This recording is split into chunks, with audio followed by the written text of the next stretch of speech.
Aquí estamos de nuevo. Quinta entrega. Bienvenidos, bienvenidas. Como decía, quinta entrega de la educación emocional en las aulas del siglo XXI, Centro Regional de Formación del Profesorado de Castilla-La Mancha. Quinto vídeo de este módulo 1, en el que hoy nos vamos a acercar hacia las competencias emocionales que tienen relación con la conciencia social en el aula. Si recordáis cuál era el cuadrado que os mostré en el segundo vídeo, perdón, en el tercer vídeo, aquí ya estamos en los dos cuadrados de la derecha, competencias emocionales relacionadas con los demás. En este caso vamos a trabajar el primer cuadrado, el superior, que es la conciencia social. Vamos a intentar, al igual que nos autocontrolamos, ¿no? O sea, nos autoconocimos en nosotros mismos, ahora hay que intentar conocer a los demás a través de las competencias emocionales. Como siempre, antes de abordar las competencias, nos acercamos a una frase de alguno de nuestros grandes filósofos de la historia. En este caso, la conciencia social nos dice: cualquiera puede enfadarse. Eso es algo muy sencillo, pero enfadarse con la persona adecuada, en el grado exacto, en el momento oportuno, con el propósito justo y del modo correcto. Eso, ciertamente, no es tan sencillo.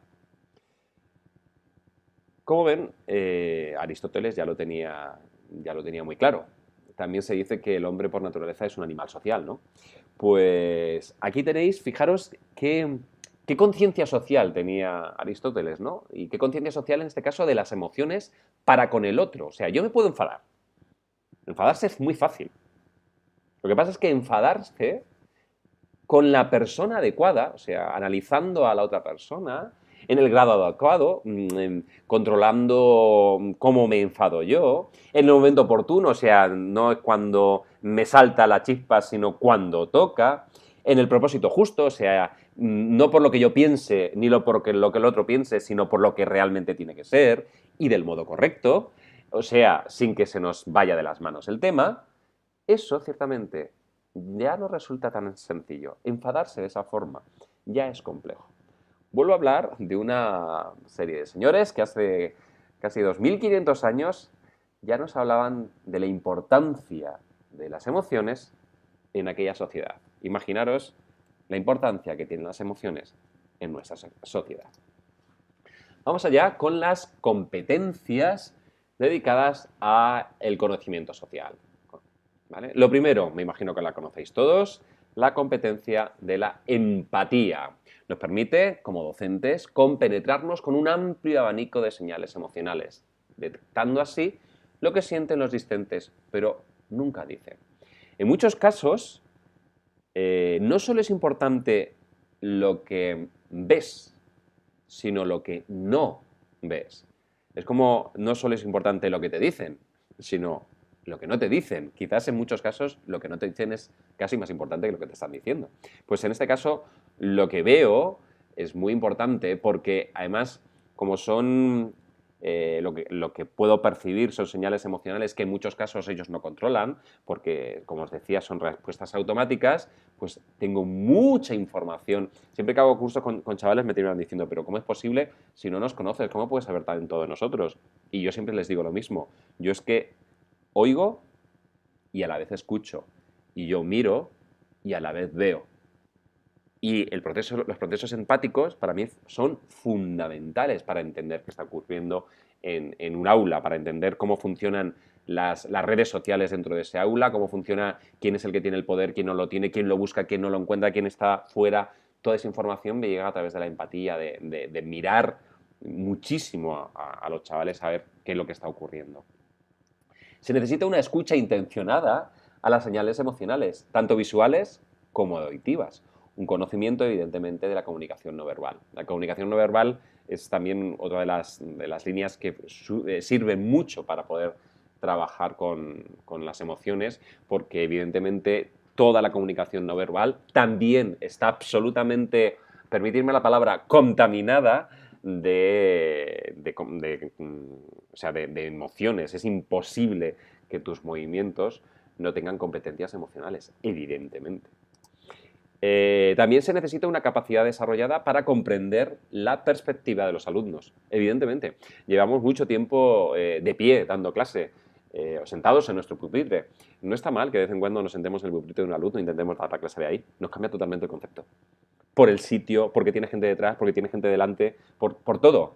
Entonces, que no se nos olvide que algunas veces la perspectiva de los chavales no hay que perderla nunca. Y esa capacidad empática, esa empatía, nos permite no perderla nunca. Aplicada al claustro, qué interesante, ¿eh? También se convierte en una herramienta educativa imprescindible, la empatía. Si todos los procesos empáticos estuvieran plenamente desarrollados en un claustro, seguramente otro gallo nos cantaría. Bien, pues empatía nos permite compenetrarnos con un montón de abanicos y señales de los chavales, se necesita una escucha intencionada, recordad, incluso una apreciación de la comunicación no verbal, también se necesita una capacidad desarrollada para comprender la perspectiva de los alumnos. Hay otro ejercicio que puede estar interesante, un día poneros de rodillas en la cocina de vuestra casa y hacer lo que tengáis que hacer. Esa es la perspectiva de un niño de esa edad cuando está en casa, de nuestros pequeños, ¿no? Pues ahí, de vez en cuando, esos juegos, esos ejercicios nos permiten no perder perspectiva, mantener ese proceso empático. Y luego, si podéis aplicarla al claustro, para mí es algo absolutamente imprescindible. Continuamos con la siguiente competencia, en este caso, como decíamos, una competencia social, que nos habla de la conciencia organizativa. Vamos a ver qué nos cuenta. Dice tener una buena conciencia social para detectar redes sociales entre los discentes y reconocer sus relaciones de poder. O sea, la empatía ya lo utilizo también incluso para esto, evidentemente. Una vez que veo los movimientos, tengo una conciencia organizativa, o sea, soy capaz de entender quién se mueve, quién no se mueve, quién hace, quién no hace, a quién dejan, a quién no dejan. Eso es fundamental. En primaria me suelo mover menos ese ámbito y me cuesta más verlo, ¿no? Pero en secundaria para mí es fundamental. Las redes sociales que se traman en secundaria muchas de las veces vienen generadas desde fuera del aula y a mí esas no me interesan. A mí las que me interesan son las redes que se generen en mi aula con los roles que a mí me interesan en mi aula. Entonces, para mí la conciencia organizativa me ayuda emocionalmente a que eso se configure como a mí me interesa. Ser capaces de comprender las grandes fuerzas grupales que operan en su aula o en su centro educativo, así como los valores y o reglas tácitas que les rigen. Exactamente, cómo funcionan estos chavales, cuáles son esas fuerzas grupales. Si me interesan, me las quedo y si no, las tengo que cambiar. Esa conciencia organizativa tengo que verlo, tengo que ser capaz de ver cómo socialmente están trabajando, cómo esas competencias emocionales se están organizando entre ellos.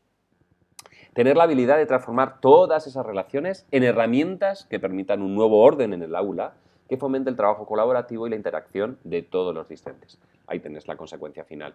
Evidentemente, ya ves que estos vienen de así, es que estos son amiguetes. Sí, me parece estupendo, pero tengo que tener herramientas emocionales para que eso termine siendo lo que a nosotros nos interesa. Aquello que fomente nuestro aula, aquello que fomente el trabajo colaborativo, aquello que fomente el proceso de aprendizaje para todos.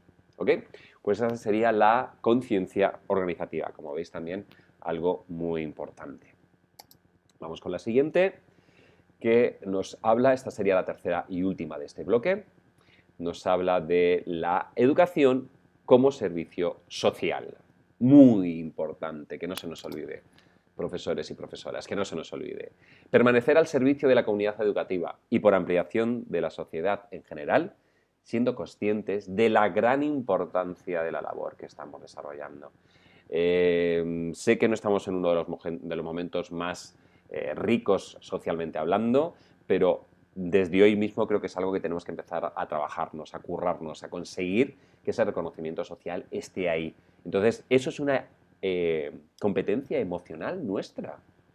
Tenemos que estar al servicio de la comunidad y lo estamos, pero también la comunidad tiene que ser consciente de nuestro valor y se lo tenemos que transmitir y que tenemos que tener la habilidad social, la competencia emocional de esa habilidad social para mostrarles que somos un servicio social imprescindible. Prestar mucha atención a la estabilidad emocional del discente en el aula para garantizar que reciben la formación adecuada en cada momento. Evidentemente, para mí la desestabilización emocional de un alumno directamente ya no permite su aprendizaje. Entonces yo estoy pendiente de que estén estables emocionalmente en todo momento, de que nada de lo que esté ocurriendo en el aula pueda desestabilizarles emocionalmente, porque si no, el proceso de aprendizaje se cierra. Esto va relacionado al segundo vídeo cuando hablamos de la fisiología de la inteligencia emocional. Cuando hablamos que uno de los grandes momentos en la evolución del cerebro límbico, del cerebro de los mamíferos, es cuando aparece el sistema límbico. O sea, uno de los momentos importantes de este cerebro es cuando aparece el cerebro límbico, el sistema de las emociones, y es que a través de ese sistema de las emociones, de ese sistema límbico, lo que aparece es el aprendizaje y la memoria, la atención. Con lo cual, estamos hablando de algo muy importante. Entonces, esa estabilidad emocional tiene que estar ahí siempre asegurada. Y tenemos que trabajar por ello porque no es algo que vas cogiendo por el campo tranquilamente, sino que tienes que sembrar, que tienes que cuidar, que tienes que abonar, que tienes que regar, que tienes que quitar plantas malas. Tienes que estar constantemente cuidando ese jardín porque si no, a la mínima, se nos estropea. Mantener la disponibilidad necesaria que genere un clima de confianza en el discente, evidentemente. Hay incluso algunas veces que nos toca dar, todos lo sabemos, que nos toca dar más de lo que nos correspondería. Pero es que somos servicio social. Esto es como los bomberos, esto es como los médicos, esto es como los policías. En muchas ocasiones dan mucho más de lo que tendrían que dar e incluso en muchas ocasiones nos dan sus vidas.